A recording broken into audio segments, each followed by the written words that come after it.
साईं की बात। बच्चे, मैं जानता हूँ कि कुछ चीज़ों के लिए ना तुम तैयार नहीं थे।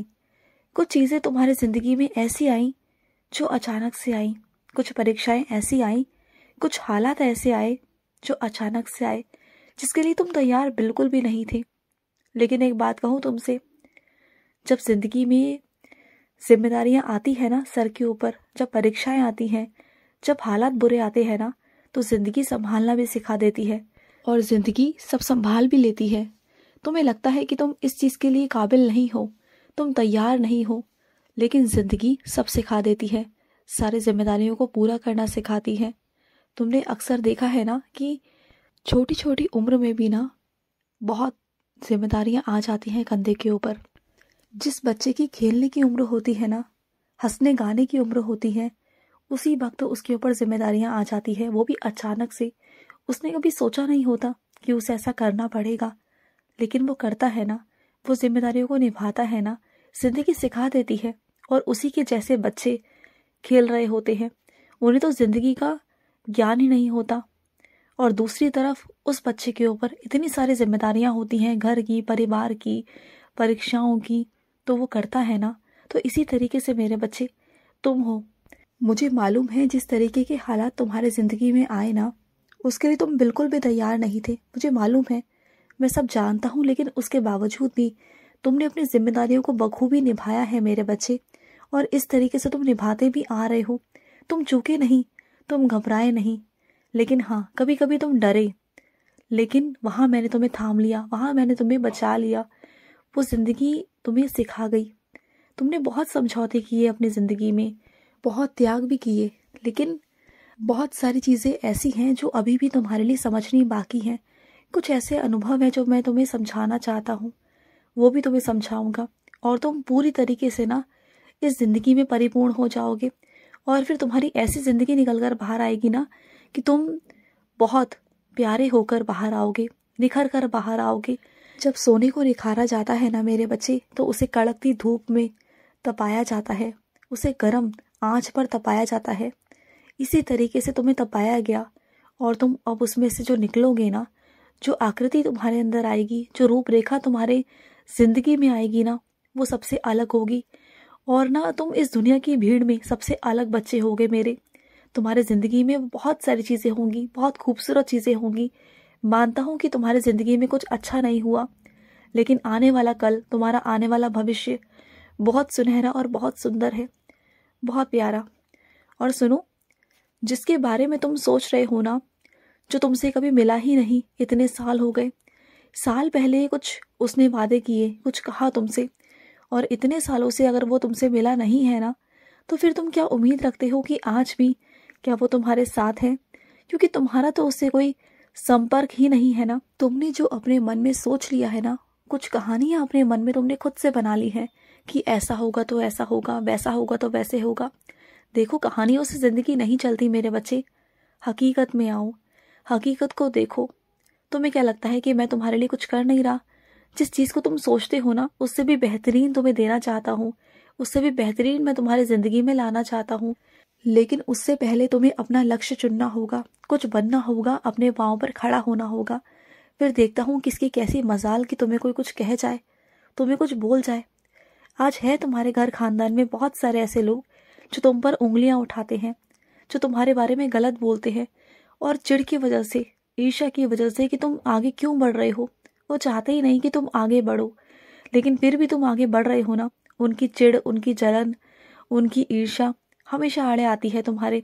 लेकिन फिर भी यही कहूँगा कि रुकना मत, उनकी कड़वी बातों से कभी रुकना मत। उनकी कड़वी बातों को ना औषधि समझकर पी जाना, और वही औषधि तुम्हें ठीक करेगी, तुम्हारे भविष्य को ठीक करेगी, और वही औषधि तुम्हें कुछ बनाएगी। उन कड़वी बातों को ना औषधि की तरह लिया करो। अगर कोई तुमसे कुछ भी कहे ना, उसे दवाई बना लो, उसे औषधि बना लो, और उसे लो। फिर देखो जीवन कैसे निखरता है, जीवन कितना सुंदर होता है, तुम खुद देखोगे। और सुनो, जिस मंत्र पर तुम्हें विश्वास है ना, पूरा विश्वास है कि उस मंत्र पर मैं आता हूँ, तो उस मंत्र का जाप कभी मत छोड़ना, जो तुम्हारी जुबान पर हमेशा चलता रहता है ना, ओम साई राम, ओम साई राम।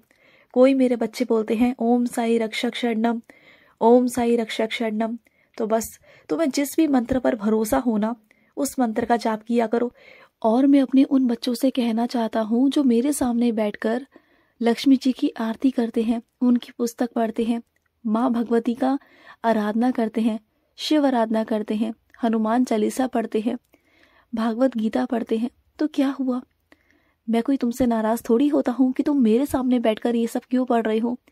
है तो सभी पवित्र ग्रंथ ना, है तो सभी मेरा ही रूप ना। अलग अलग नाम से है तो क्या हुआ? तुम चाहे राम पुकारो, चाहे श्याम पुकारो, चाहे हनुमान पुकारो, चाहे शिव पुकारो, शक्ति तो एक ही है ना। दर्शन तो सबका मिलेगा तुम्हें, सभी रूपों में मैं तुम्हें दर्शन दूंगा मेरे बच्चे। एक एक करके ना तुम्हें सारे रूपों में दर्शन मिलेंगे। तुम्हें स्वप्न दर्शन में मैंने तुम्हें कुछ दिखाया, वो दिखाना कुछ अलग नहीं था मेरे बच्चे, वो तुम्हें समझाना था। कुछ चीज़ें समझानी थी जो तुम चिंता कर रहे थे, बस समझाने के लिए तुम्हें ऐसा किया कि तुम समझ जाओ। तुम बहुत चिंता कर रहे थे ना, सिर्फ इसलिए। और सुनो मेरी बात को, धीरे धीरे कर कर मौसम बदल रहा है, लेकिन इसका मतलब ये नहीं कि तुम अभी से ठंडा खाना शुरू कर दो। अभी थोड़ा रुक जाओ, क्योंकि मौसम अभी पूरी तरीके से बदला नहीं है, थोड़ा कुछ बदलाव होना बाकी है। अभी से चीज़ें करना शुरू मत करो। और सुनो, तुमने कहा था ना कि बाबा मैं अपने घर में पूजा रखवाऊंगा गर्मियों में, सर्दियों में नहीं हो पाएगा। तो अब गर्मियाँ आ रही हैं मेरे बच्चे, टालना मत, पूजा का समय रखवा लेना जल्द से जल्द, क्योंकि पूजा में ना कभी भी विघ्न नहीं आना चाहिए, वक्त आगे नहीं बढ़ना चाहिए, तिथि आगे नहीं बढ़नी चाहिए। जितना जल्दी हो सके अपने घर में पूजा रखवा लो। अब गर्मियाँ आ रही हैं मेरे बच्चे, तो कोई भी तिथि चुन लो, जो तिथि तुम्हें सही लगती हो ना, जब तुम्हारा पूरा परिवार एक साथ हो ना, उस वक्त में तुम वो करवा सकते हो, ध्यान रखना। और एक बात और मेरे बच्चे, होली वाले दिन कभी ये मत मन में लाना कि किसी के लिए कुछ मिठाई बनाकर या कुछ मीठा बनाकर तुम किसी के यहाँ पर देकर आओ। होली वाले दिन तो बिल्कुल नहीं। तुम्हें लगता है कि कुछ बना के दे के आना है, तुम्हारे मन में भी आ रहा है, तो दो, मना नहीं है, लेकिन होली के कुछ दिन पहले देना या फिर होली के कुछ दिन बाद देना, होली पर मत देना, इस बात का ध्यान रखना। और ऐसी घटना तुम्हारे घर पर पहले भी घटित हो चुकी है, तुम इससे वाकिफ हो ना, उसके बावजूद भी तुम ऐसी गलतियां नहीं कर सकते। समझना मेरी बातों को, क्योंकि दुनिया ना कभी किसी का अच्छा नहीं कर सकती। टूने टोटके, काला जादू, ये सब चलता है मेरे बच्चे। थोड़ा इनसे बचकर रहना, थोड़ा दूर रहना। मजबूरी वाली बात हो तो वो अलग बात है, लेकिन जानबूझकर उस दिन ये सब कुछ मत करना, बिल्कुल भी मत करना। और सुनो, तुम जिसके लिए प्रार्थना मुझसे कर रहे हो ना, हर रोज मुझसे प्रार्थना करते हो ना, उस इंसान की मनोकामना, उसकी इच्छा मैं जरूर पूरी करूंगा। तुम जिसके लिए प्रार्थना कर रहे हो, जिस वजह से कर रहे हो ना, वो पूरी हो जाएगी। मैं तेरी लाज रखूंगा। तेरी बात मेरी बात है मेरे बच्चे, तेरे शब्द मेरे शब्द हैं, तो चिंता मत करना। तुमने जो भी कुछ कहा है ना, मेरे नाम पर तुमने विश्वास दिया है किसी को, तो फिर मैं कैसे पीछे हट सकता हूँ बोलो। तुम्हारी बात है ये, तुम्हारी जुबान है ये, तुम्हारा विश्वास है तुम्हारे बाबा के ऊपर कि तुम्हारे बाबा ये पूरा करेंगे। और मैं करूँगा मेरे बच्चे, मैं ज़रूर पूरा करूँगा, क्योंकि तुमने जो जुबान दी है ना कि मेरे बाबा करेंगे, तो हाँ मैं करूँगा, मैं तुम्हारे लिए करूँगा। और सुनो, जहाँ पर तुम्हें लगे ना कि कुछ गलत हो रहा है तुम्हारे साथ, तो बोलना सीख जाओ, आवाज़ उठाना सीख जाओ और बोला करो। कब तक चुप चुप रहोगे, कब तक शांति से रहोगे? शांति से जितना रहोगे ना, सामने वाला उतना तुम्हें दबाने की कोशिश करेगा। तो बस बहुत हुआ, जितना दबना था, जितना डरना था डर लिया, लेकिन अब नहीं। अब मैं तुम्हारे साथ हूँ और मैं तुम्हें डरने नहीं दूंगा। निडर होकर काम किया करो, क्योंकि जितना हक सामने वाले का भी है ना, उतना तुम्हारा भी है। क्यों डरते हो तुम? मैं हूँ तुम्हारे साथ, खड़ा हूँ तुम्हारे साथ। कोई तुम्हारा बाल भी बांका नहीं कर पाएगा। और तुम गलत नहीं हो, वो गलत है, सामने वाला गलत है, और उसे इस बार मानना होगा उसे। खुश रहो। आज का मध्याह्न साई संदेश समाप्त हुआ।